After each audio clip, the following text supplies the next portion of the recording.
GI পণ্য হিসেবে স্বীকৃতিপ্রাপ্ত কালিদাস মিষ্টান্ন ভাণ্ডারের সন্দেশ খেতে চলে গিয়েছিলাম আজ জামুকি বাজারে।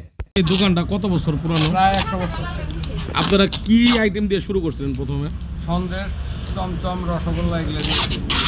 আপনাদের সন্দেশটা কিন্তু সবচেয়ে মার্কেট বেশি, হ্যাঁ। এত নাম করার কারণটা কি? যে ভালো দুধ কিনি, আর দুধ কিনলে ভালো দুধ কিনলে পরে এটা ভালো হয়। মানে কি আপনি দেশি গরুর দুধটা কিনেন? এটার মধ্যে তো কোনো ওই আটা ময়দা না কোনো না না, কোনো কিছু নাই। এটা দুধের ছানা আর হলে এলাচ, আর কিছুই নাই। আর কিছু নাই না? গুড় একটু চিনি, চিনিটা চিনি, গুড়েরটা গুড়।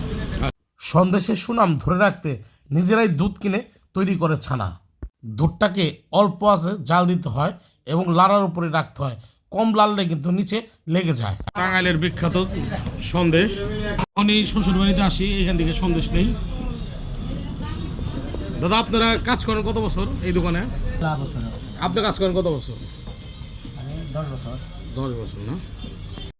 ছানাগুলো হাতের সাহায্যে সুন্দর করে গোল গোল করে নেয়, তারপরে হালকা চ্যাপটা করে বসিয়ে দেয়। এভাবেই তৈরি হয়ে যায় ভাইরাল সন্দেশ।